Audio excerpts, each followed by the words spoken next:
So you already had the divorce papers ready. How about that? I scared you. Didn't I? Because I'm ready for this any time. So you better cool down and think about what you just said with that. My husband Jackson got up and went into his room. My name is Camilla, and I'm a 28-year-old office worker. I got married a year ago to a man named Jackson. We met on a blind date, and he pursued me after dating for a year and a half. We got married. I think we got married a little too soon, but I always thought I wanted to get married and have children before I turned 30, so I accepted his proposal. But I realized later that I should have been more careful. The first thing that surprised me was that Jackson changed his job. As soon as we got married, I'm changing jobs, Jackson said out of the blue. Why all of a sudden I asked him, he said because I can't show my full potential there. I thought, what the heck?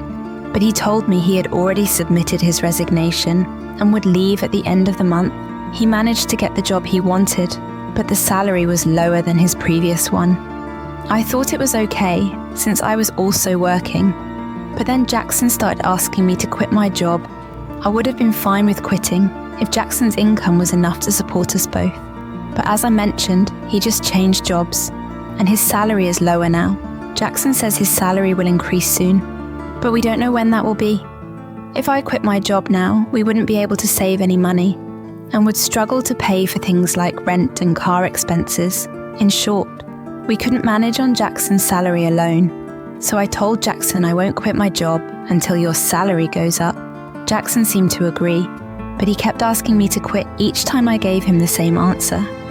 Now we've been married for a year, and Jackson's salary still hasn't increased. He keeps asking, when are you going to quit? I'm really tempted to say now, sarcastically, and then tell him I'm just kidding and can't quit yet. If he wants me to quit so badly, he should earn more money. I feel like he should focus on his own work before persistently asking me to quit. I once wondered why Jackson wants me to quit my job so badly, and I finally came up with an answer. It seems Jackson wants me to take care of his mother, Helen. I just want to make things easier for you. Mum, Jackson would often say to Helen whenever we visited my in-laws' house. Helen would graciously thank him, and then Jackson would add, but we're both working, giving me a meaningful look. It was like he was subtly pushing me to quit my job. He claims his mother needs assistance, but Helen isn't actually sick or in need of care. She's healthy and quite active. In fact, she earns enough from her part-time job to support her hobby social outings and live a fulfilling life so realistically. She doesn't require my help at all. If I were in Helen's shoes, I'd feel disheartened, be seen as needing care when I'm perfectly capable. But Jackson continues to insist that I take care of Helen. Oh, if only one of us were home during the day, we could go check on Mom every day. Jackson suddenly voiced his thoughts. It seemed he wanted me to visit my in-laws' house daily. Though hearing this was tiring, I persisted in asking my husband, Helen is perfectly healthy, what exactly do you expect me to do? Jackson matter-of-factly responded, there are plenty of things you could do. You could help with housework or run errands. There's a lot to assist her with, but Helen works part-time and spends time with her friends during the day, so she's not home much, right? I countered, even if Mom isn't home, you could still handle the housework, couldn't you? Jackson's words left me baffled. What is he saying? Am I supposed to be her maid? I thought to myself, Jackson seems to be very concerned about appearances, especially in front of his parents. If he's so determined to care for them, he should handle the household chores himself. I wasn't interested in indulging Jackson's pride, so I didn't quit my job and avoided visiting my in-laws on my days off. However, I did make sure to visit them during holidays like New Year's. Thinking back, Jackson often gave me tasks when we visited my in-laws together. He'd ask me to clean up, assist his mum check if anything was needed from the store, and so on. But I never acted on these requests. When he asked me to go to the store, I'd respond with, don't you know more about this area than I do? He'd then say, it wouldn't make sense if I did it. I don't really understand his reasoning. It seems like he just wants to control me and feel good about taking care of his parents, doesn't it? That's how I started to view Jackson over time. Could it be that he's more concerned with appearances than genuinely caring for me? when I boldly asked him, "Why don't you pitch in or quit your job to care for your own mother?" He appeared extremely uncomfortable and had a disgusted expression on his face. "That's not something I'm supposed to do. I'm giving you these instructions so that my mom will think that you are a considerate, useful wife. I hope you realize how kind I am to you," he said. In other words, he wants to dump all the difficult tasks on his wife and show off how good he is, as if it's something remarkable. Well, I'm not his servant or slave, and I don't deserve to be treated disrespectfully in front of my in-laws. If Jackson continues making unreasonable demands, I won't stay silent. I'll stand up for myself. Despite talking to him, Jackson hasn't changed. He still asks, "Are you going to quit your job?" And whenever we visit my in-laws, he orders me around. Just like before, I had enough and decided to discuss it with him. "I think we need to talk about our future." I said, "What are you even trying to say? I'm honestly fed up.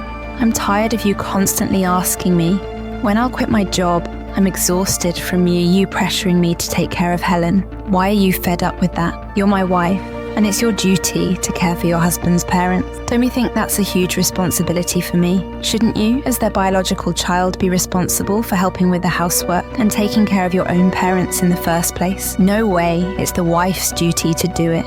Are you the kind of person who doesn't care about family? I'm really disappointed to hear you say that. Then let me ask you this. How have you been taking care of my parents? If I asked you to care for my parents, would you do it?" Then, I questioned. Jackson stared at me blankly. "What are you saying? Why should a husband take care of his wife's parents? Does that mean you won't take care of my parents now, or ever?" The husband's parents and wife's parents are completely different. I pressed, "What difference does that make?" "Anyway, I don't get it," I said, frustrated. "I didn't realize you were so clueless." "It's like talking to my old boss," I continued. "What are you saying?" Jackson asked, confused. "I'm saying the husband's parents should come first. You should take care of your wife's parents." I clarified what I exclaimed. "So you only prioritize your own blood-related family. I'm so disappointed in you. I won't be visiting your parents anymore." Why would you do that? Enough is enough. I'm the one who wants you to stop this nonsense." I retorted, "No way. How dare you talk back like that?" "My mom is right," Jackson shot back. "Her mom was talking about you. She said you're a badly behaved wife. That's why she gave me this." With that, Jackson pulled out a piece of paper from his bag. It was divorce papers. Well, you already had divorce papers ready. I was shocked, but Jackson seemed strangely proud. "See, I scared you, didn't I? I'm prepared for this any time. So, think about what you just said," Jackson declared smugly before leaving for his room. Unbelievable. Why is Jackson so selfish? And that look of triumph on his face, it's clear the divorce papers are a threat. To make me obey him, the fact that Helen was involved made me even more suspicious. Jackson is acting like a puppet for his mom, trying to control me while following her orders. It's ridiculous. I won't let Jackson have his way. How can he not see our marriage is in trouble? When he acts like this, his lack of understanding just annoys me more. Jackson had already completed the divorce papers and handed them to me with witnesses, including Helen and his friends. This meant I could sign and file them whenever I chose the next day. After Jackson went to work, I filled out the divorce papers and submitted them to the city office as a precaution. I also filed a notice of non-acceptance of the marriage certificate. I called my parents and explained the situation, knowing Jackson might threaten to file the marriage certificate on his own. If he found out, my parents were shocked that I had already prepared the divorce papers, but fully supported my decision, outraged by Jackson's behavior. They offered to help me move my belongings immediately. Taking a leave from work, I had my parents come over and relocate all my things to their house. While Jackson was away, I decided to stay with my parents for a while. It was the first time in a long time that I felt comfortable and at ease, spending time at their home. Thinking back, Jackson never lifted a finger for housework. I cooked dinner after long work days and handled all the cleaning and laundry on my days off. On top of that, he expected me to care for my in-laws, which was impossible that night. Jackson called me as he must have just returned home from work. "Hello, hey, where are you right now?" "I'm at my parents' house."